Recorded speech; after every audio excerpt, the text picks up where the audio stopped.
Bonjour les gens, et soyez les bienvenus pour une nouvelle vidéo. Et oui, il en fallait bien une, il en faut bien une de temps en temps.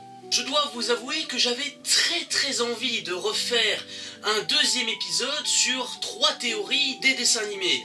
Et comme le premier volet a bien marché, eh bien, voici le deuxième. Les sources des théories seront dans la description, donc si jamais vous avez une petite envie d'aller jeter un petit coup d'œil, de regarder, et je tiens à rappeler quand même que les théories présentées ici ne sont ni vraies ni fausses, elles permettent juste de vous faire une petite idée et d'avoir un autre regard sur les dessins animés de votre enfant. Cette intro est bien trop longue, c'est parti!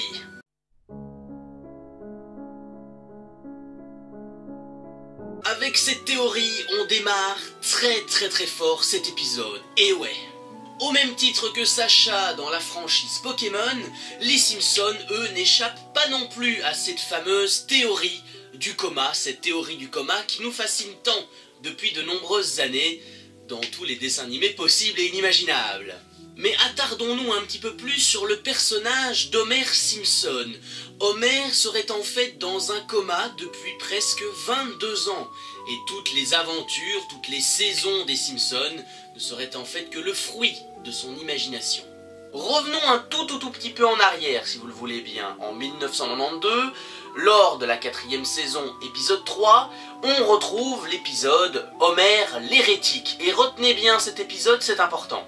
Et j'aimerais attirer plus particulièrement votre attention sur la rencontre entre Dieu et Homer et sur leur sujet de la discussion.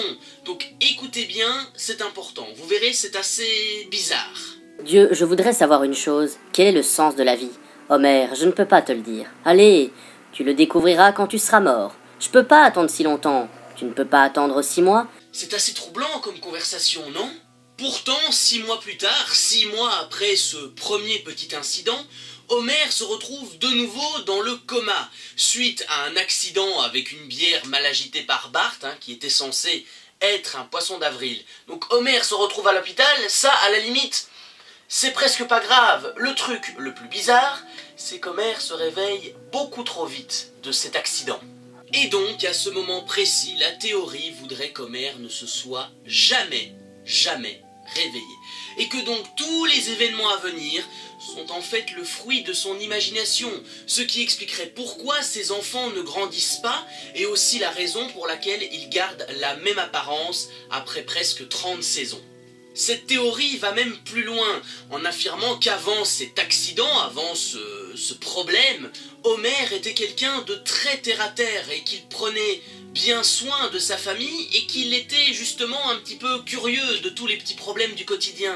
Alors qu'après cet incident, eh bien, on retrouve plusieurs aventures délirantes.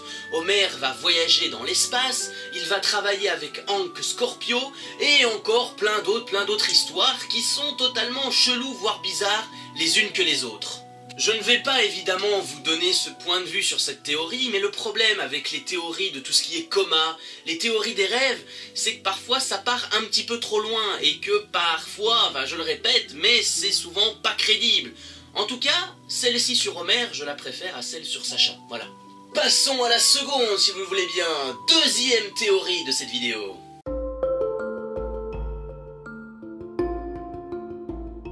Pour continuer sur cette belle transition, parlons de notre beau Donald Duck, le canard grincheux de la fameuse bande à Mickey Mouse.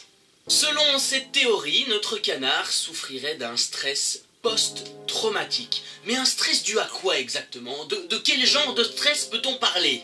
Eh bien, comme toute théorie, il y a une explication à tout ça, et personnellement, je la trouve assez plausible. Donald souffrirait d'un stress constant depuis qu'il est revenu de la Deuxième Guerre mondiale, après y avoir combattu les Japonais. Ceci a été dévoilé dans une petite série de courts-métrages, si vous vous en souvenez bien. C'est un canard raisonnable, gentil, qui est parti au combat, et lorsqu'il en est revenu, eh bien, on a eu droit à ce fameux canard colérique que l'on connaît tous aujourd'hui. Régulièrement, des flashbacks de guerre viennent le hanter, et n'oublions pas que c'est quand même un canard qui change de caractère et de personnalité assez souvent, et c'est assez saisissant d'ailleurs. Certes, Donald était quelqu'un de caractériel, mais il n'avait jamais aucune intention de blesser ses proches, ce qui n'a plus été le cas puisque la guerre a transformé notre canard en un personnage violent, instable, qui n'hésite surtout pas à utiliser des armes pour attaquer ses neveux.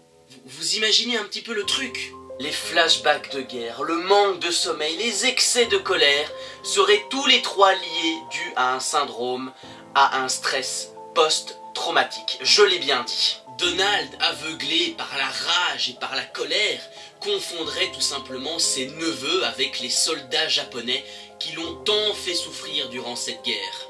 Alors c'est pas mal du tout comme théorie, parce que quand on y regarde un peu plus près, quand on était petit, on regardait tous Donald et Mickey, eh bien on ne sait pas grand chose sur ce personnage, sur sa vie, sur sa jeunesse, sur son enfance.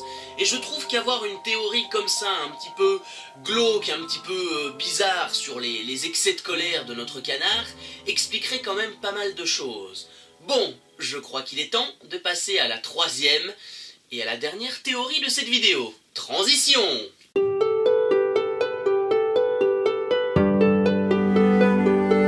J'avoue que pour un deuxième épisode, c'est un petit peu glauque quand même, mais c'est tant mieux, on a envie de dire. Ah, j'aime la mort, moi.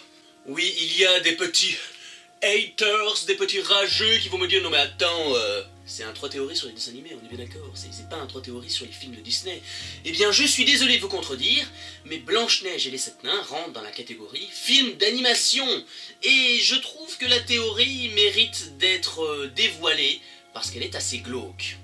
Alors, il y a peut-être des garçons parmi vous, enfin des garçons, je ne juge pas, hein, des garçons ou des filles qui ont vu Blanche-Neige étant enfant, et tout le monde, bien évidemment, tout le monde se souvient de cette fameuse scène de fin, où le prince vient sur son grand cheval blanc, son beau destrier, il offre sa bouche à Blanche-Neige, il y a le baiser, elle se réveille.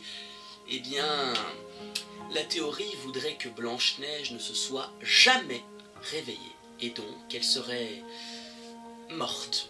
Oui, selon la théorie, Blanche-Neige serait morte. Si on regarde la théorie de cette façon, ça voudrait dire que le prince charmant serait une allégorie de la mort, et donc que le fameux baiser qu'elle reçoit serait en fait celui de la grande faucheuse venue chercher son âme. C'est assez sombre quand même, hein.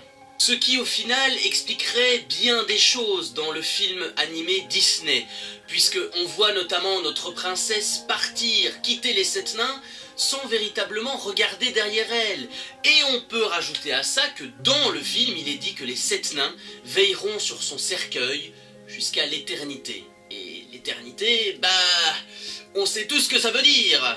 On peut même rajouter à ça l'image de fin du film, une image assez troublante, où on voit le prince charmant conduire Blanche-Neige jusqu'à son château, un château doré qui flotte dans les nuages.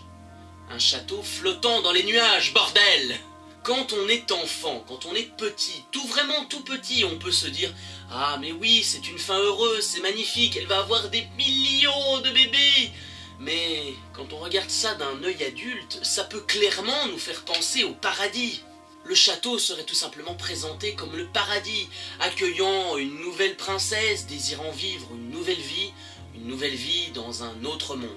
Je vais pas vous le cacher les gars, quand j'ai lu cette théorie sur internet, je me suis dit c'est quand même pesant, hein, et bon. Finalement, cette théorie permet de se dire que la vie est parfois trop courte et elle passe tellement vite que pour vraiment être heureux dans sa vie, dans sa peau, il faut en profiter un maximum. Enfin, moi j'ai retenu cette leçon-là en tout cas, vous je ne sais pas.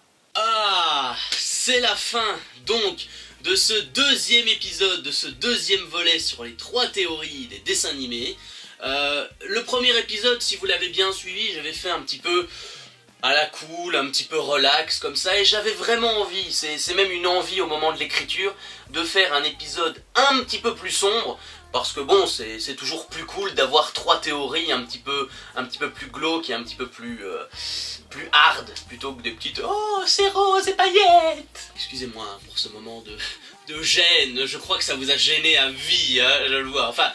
Bref, si la vidéo vous a plu, et bien comme d'hab, hein, tu sais, le petit pouce bleu, le petit bouton rouge pour t'abonner et pas pour autodétruire la chaîne, merci.